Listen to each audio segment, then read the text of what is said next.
You're listening to the N2K Space Network.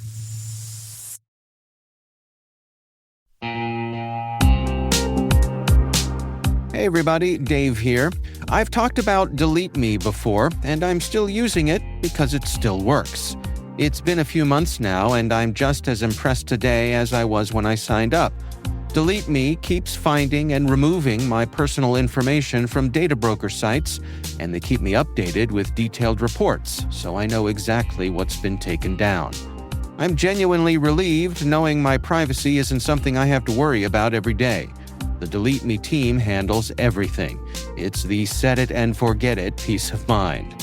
And it's not just for individuals. Delete Me also offers solutions for businesses, helping companies protect their employees' personal information and reduce exposure to social engineering and phishing threats. And right now, our listeners get a special deal, 20% off your Delete Me plan. Just go to joindeleteme.com/N2K and use promo code N2K at checkout. That's joindeleteme.com/N2K, code N2K.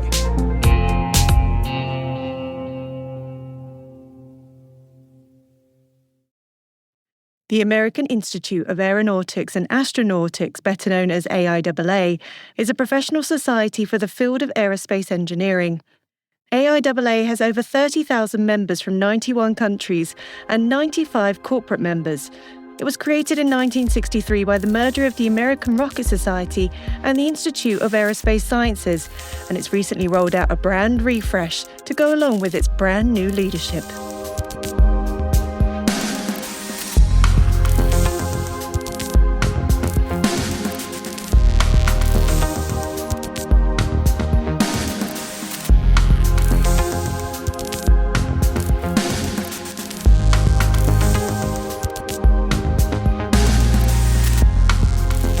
Welcome to T-Minus Deep Space from N2K Networks. I'm Alice Carruth. Clay Mowry was appointed as AIAA Executive Director in late 2024 and has hit the ground running to update the organisation and figure out ways to make it grow. I caught up with Clay at the International Rocket Engineering Competition, better known as the IREC. My name is Clay Mowry. I'm the Chief Executive Officer for the American Institute of Aeronautics and Astronautics. So you're relatively new to this role. You only started about 8 months ago. Tell me about what it's been like coming into AIAA, which is such a great and established brand. Well, you know, it's interesting because I've been a lifetime member of AIAA. I'm an AIAA fellow. It's been an organization I've been part of for the bulk of my professional career. So when the opportunity came up to take the leadership role here, it was super exciting for me. A lot of people ask me, why are you doing that? You've been in the commercial industry for more than 25 years. Why would you want to go run this institute? And I said, because I love it. It's just like the volunteers of the organization. It really is a great opportunity for me to give back and to be engaged across the whole industry. So it's exciting times. It is. And you've now done, like I said, that first 6 months on the job. What have you covered in that time? Oh, gosh, incredible scope. So the other great part of it is now I get to go back to my roots in the aero side. So I've been a space guy for most of my career, but I started in the Office of Aerospace at the U.S. Department of Commerce. So it's great to be going back to air shows, to going to competitions, being engaged with students. It's been a whirlwind, to be honest with you, from the start of about 7 months ago, working with our student branches, our regional chapters and sections, and really traversing the whole country. I've been up to Boston. I've been out to the West Coast, to L.A. I've been to Colorado, to Arizona, and now I'm here in Texas. I've been a couple trips to Texas and engaging with the local, because we're really about our volunteer army. You know, we have 33,000 members of the organization, mostly aerospace engineers, but we're much bigger than that. We have folks like myself. I'm not an engineer. Don't tell anybody, by the way. I'm running a 30,000 member society that I'm not an engineer, but it's all engineers. But it's great to be connecting on a local level because that's really where the action is. That's where our volunteers are engaging. And I would say the students are probably the most fun part of that, right? They bring the energy, they bring the new ideas, and it's spectacular to go to these kinds of competitions. We're here at IREC in Texas. I was at the design build fly competition out in Tucson 2 months ago. and the energy that they bring and the excitement. I mean, this is the future of aerospace right in front of me. And they're so smart. They're so engaged. It's just a lot of fun. So it's obviously a focus I'm seeing for AIAA to support a lot of these STEM events. Tell me why AIAA is so focused on STEM and student events like this. Well, so let me just back up for a second, which is to say that I've been doing space and aerospace for 32 years. And there's no more exciting time than what we're doing right now. This is the future. It's now. The technology is finally kind of caught up, and the software has finally caught up to what our desires were, 30, 40 years ago in terms of access to space, in terms of vertical flight, in terms of hypersonics and supersonic flight. The design elements now have changed so rapidly that we're really at this exciting time where everything we imagined would be happening, from hypersonic, supersonic transfer to vertical flight, planes that can take off and the props turn, and then all of a sudden, and then automation and automated flight, reusable rockets going back to the moon, going to Mars, refueling in orbit, space tugs, orbital transfer vehicles. All of these technologies are right now, right in front of us. They're either operational or they're about to become operational. And so, or on the aero side, they're getting certified. So these things are going to fundamentally transform how we transport things, how we as a society move forward, how we're going to understand the solar system and planet Earth, how we're going to continue to explore and utilize resources. And these things are what was science fiction, right? This is what we were thinking about in the 50s, 60s, and 70s that we thought the aerospace industry was going to look like. So it's just super exciting to be a part of that. Like, I never thought or even dreamed that, like, at this point in my career, it would be happening. So I think that's great. I tell the students I meet all the time, this is really this. I wish I was your age. I wish I could actually start over, because right now it's all opening up. Yeah, it's a very exciting time, and it's a really exciting time to see you guys involved in the IREC, which is the world's largest rocket engineering competition. That MOU you guys signed, what are you agreeing with Ezra to do moving forward? First of all, extraordinary partnership. These guys have built in 15 years the world's largest, most international rocket competition. It's amazing to be here, to feel the energy, to see the teams. What Ezra has done is outstanding. And when I first connected with them, I said, look, I have no interest in hosting something like this, but how do I become a part of it? How do we do what we're good at AIAA as an institute, as a technically led organization, and help you build this event and make it even bigger and better over time? And so I think it's really a perfect symbiotic partnership between the two organizations. And by the way, there's a volunteer army here, and thanks to all those folks that this thing is taking place, that we can create something together that's going to be much bigger. 1 + 1 is going to equal 5, 6, 7 here at the end of the day. We have 263 student branches in the U.S. and around the world. There's 143 teams here this year. About half of the teams that are here, a little bit more than half, are actually affiliated with AIAA. They are part of our student branch network. But there's another 62 teams here that are not, right? And so I want to engage in those guys. I want to bring them into our family and what we do on the technical side, papers, presentations, conferences, events, technical publications, journals, and bring them into our family and help these students get access to that network and that capability. And hopefully they'll get jobs and stay with us and continue to be lifelong members of the organization. What we can bring here is a huge network that we already have established. We can bring those student branches and chapters that have not affiliated with this competition to this competition. And we're, by the way, on a track. I think we're going to try to double the number of our student branches over the next 5 years. That's our goal, is to get to 500.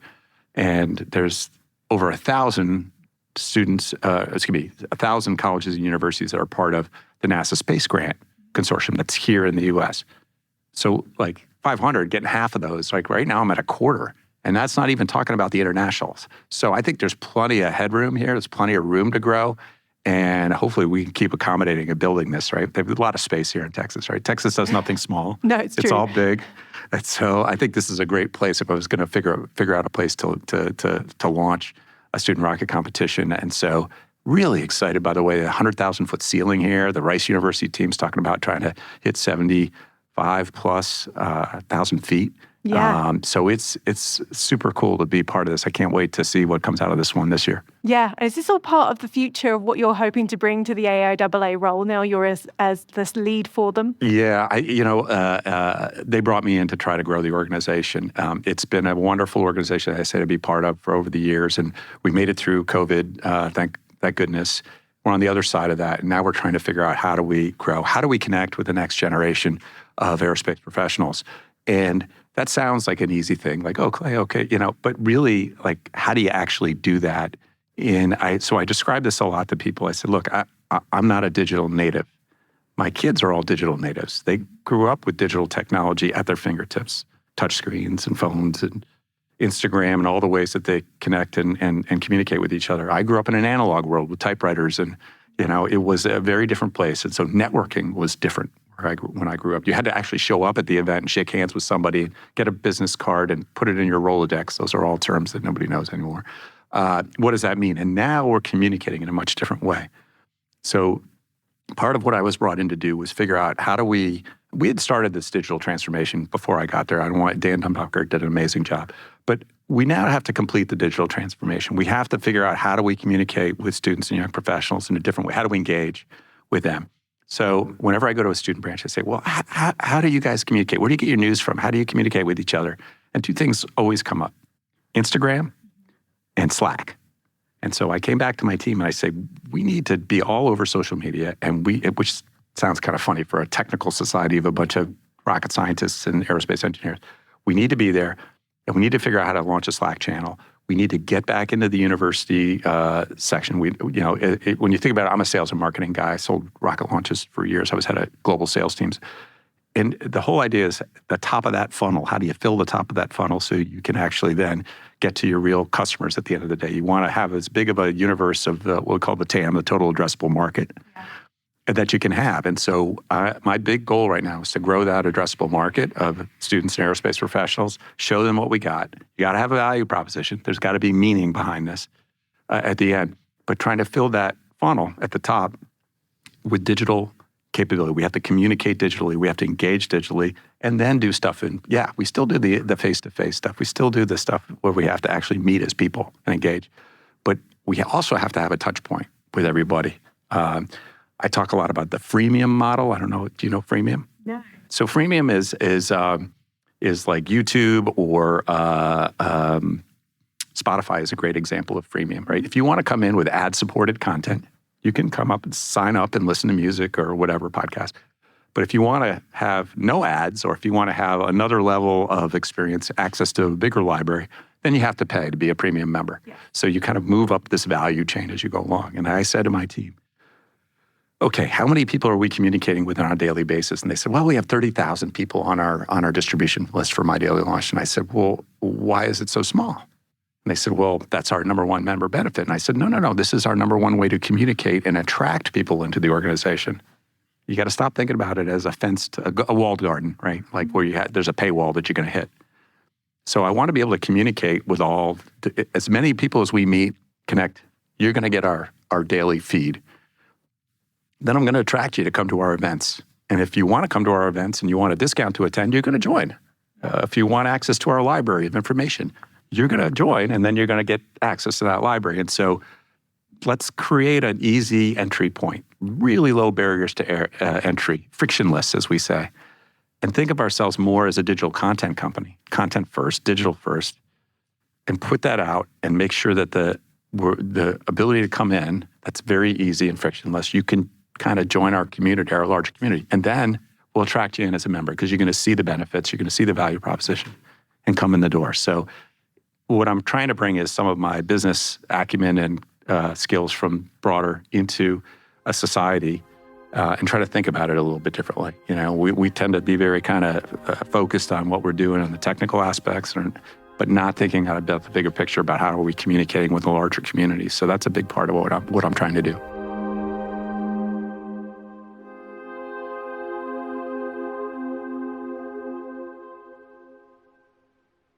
We'll be right back.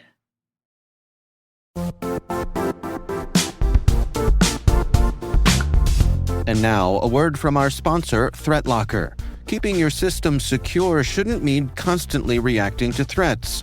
ThreatLocker helps you take a different approach by giving you full control over what software can run in your environment. If it's not approved, it doesn't run. Simple as that. It's a way to stop ransomware and other attacks before they start, without adding extra complexity to your day. See how ThreatLocker can help you lock down your environment at www.threatlocker.com.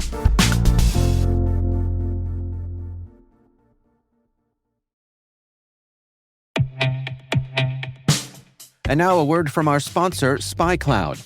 Identity is the new battleground, and attackers are exploiting stolen identities to infiltrate your organization. Traditional defenses can't keep up. SpyCloud's holistic identity threat protection helps security teams uncover and automatically remediate hidden exposures across your users, from breaches, malware, and phishing to neutralize identity-based threats like account takeover, fraud, and ransomware. Don't let invisible threats compromise your business. Get your free corporate darknet exposure report at spycloud.com/cyberwire and see what attackers already know. That's spycloud.com/cyberwire.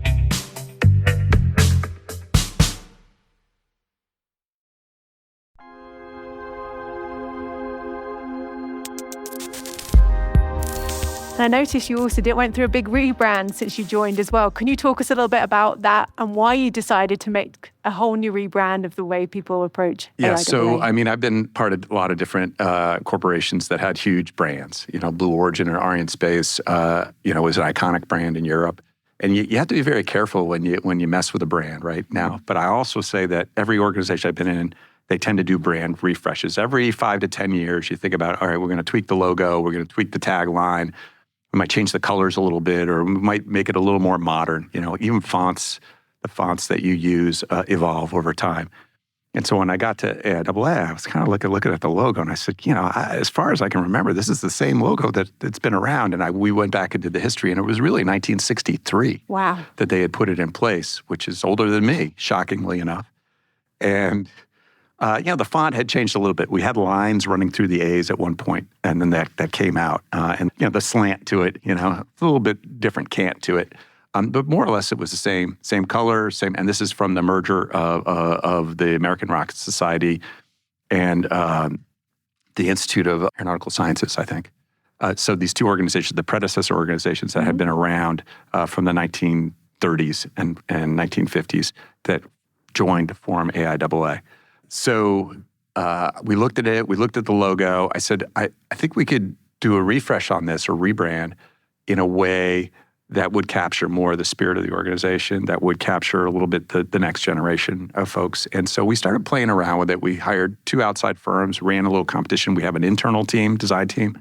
So we had 3 design teams working on it. We tossed around different ideas, and we came back with what you see now. And it's a bit of a Rorschach test, if you want to put it that way, which is, if you look at the logo, if you're an aero guy or member, you see a plane breaking the sound barrier. You see shock waves coming off of the nose of an aircraft, which is inspired by the people who did the design by the Bell X-1 and Chuck Yeager breaking the sound barrier. If you're a rocket person, you see a rocket taking off from the planet Earth. And so it actually works on both levels between the two organizations, or 2 sides of the organization, Aero and Astro. And the informal kind of tagline now is breaking barriers. We came up with kind of this. It's an homage to Chuck Yeager. It's an homage to the Apollo program in a certain way of departing from planet Earth. But so and by the way, if you look at it, it's either the positive or the negative space of how you look at the logo. So we rolled it out. I first rolled it out to the board and then to the council, the AIAA council, the AIAA board. Then we took it to all of our senior members. We did a town hall, because change is hard, and changing a logo that's been around for almost 62 years is a hard thing for people to take on. So people got warm to it. We kind of told the story of the creation of the American Rocket Society, what those guys did, and those guys, when I say those guys, the founders of that society did some of the first test flights of liquid-fueled vehicles, basically following in the footsteps of Robert Goddard. Mm-hmm. And then they formed the American Rocket Society, and then an offshoot of that was a company called Reaction Motors, and that was the motor that powered the Bell X-1. So when you tell that story, all of my, the older members like, that's lovely. We love the connection back to the kind of the roots of the organization that started there. And it by the way, it's a rocket-powered plane, so it's got both the aero and the rocketry, right, mixed into the Bell X-1 and what Chuck Yeager did. So it was really lovely to see them embrace that, to do this relaunch. And the reaction I've had from the students and young professionals has been extraordinary. They love the new logo, think it's clean and slick. And so it gives a little bit of energy to what we're trying to do. It's kind of a, kind of a classic trick of any new executive. You're going to come in there, I'm going to re-energize this organization. And so one of the ways you can do that is visually. So we think that that's a fun thing, and we're doing water bottles here and stickers, and we got a big sticker game going now. So it's fun. Always a good one. Everyone loves a good bit of merchandise. Yeah. So obviously you've been brought on to grow the organisation. Yeah. What can we expect from you in the next 6 months, 12 months, and beyond with AIAA? So a few things. So I've laid out a bunch of priorities. Which one is to re-engage with students and young professionals, and so that's a huge part of what we're trying to do. And coming here to this competition is part of that, and the partnership we have with Ezra. The next piece of that is international, and so we really want to grow the organization internationally. And I wherever I go around the world, I find engineers that say, "Oh my gosh, I'm a member." By the way, we have 6,000 international members already of the organization.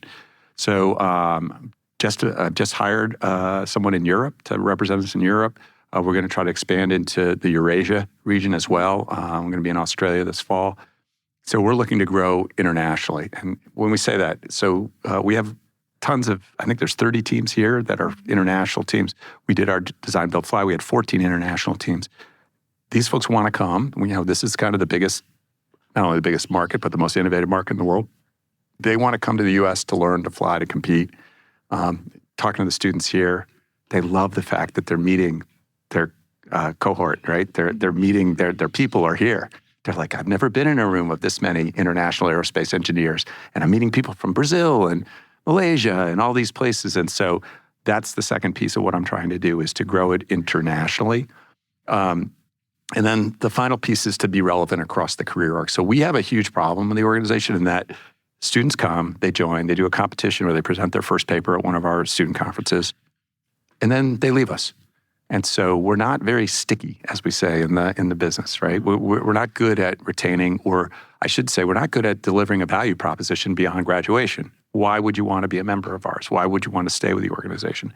And so that's a huge part of what a puzzle piece I'm trying to solve for, is keeping people in the fold, give them a reason. So how do you do that? It's continuing education, it's joining one of our committees, it's getting mentorship, it's engaging in our regions and sections around the world. It's coming to our conferences and events and learning. We are really, first and foremost, I say content, but we're really a learning organization. You come to our events, you're going to get smarter. Mm-hmm. You're going to do better in your job. You're going to hear about some idea that some other engineers come up with, and you're going to like, oh my God, what could I do with that technology or capability?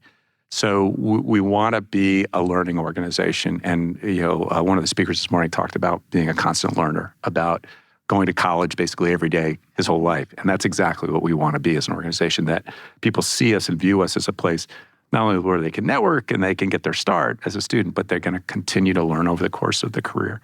So that's something I got to figure out. So we're going to start with Instagram and Slack. I know that sounds like kind of funny almost, but that's where we're going to bring everybody in. We're going to attract them to all these other products and services. Our online presence is huge. We have the biggest library in the world of peer-reviewed technical journals on aerospace.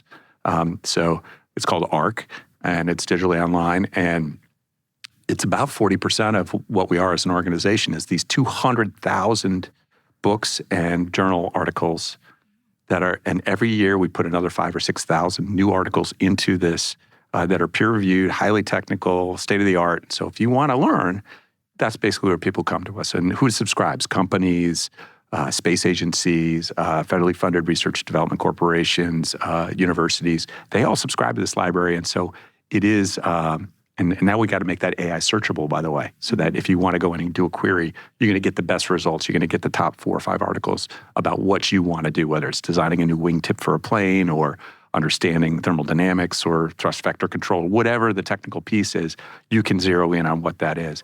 Training a large language model to be able to look at that database and then extract the not easy. So we're now trying to figure out how to do that. That's another piece of our digital transformation. Well, it sounds like you've got a lot going on. Thank you so much for talking to me today. It's my pleasure. It's my pleasure.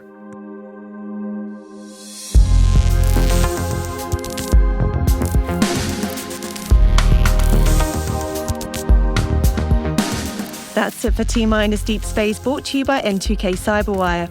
We'd love to know what you think of this podcast. You can email us at space@n2k.com or submit the survey in the show notes. Your feedback ensures we deliver the information that keeps you a step ahead in the rapidly changing space industry. Our producer is Liz Stokes. We're mixed by Elliot Peltzman and Trey Hester, with original music by Elliot Peltzman. Our executive producer is Jennifer Iben. Peter Kilpie is our publisher. And I'm N2K senior producer Alice Carruth. Thanks for listening.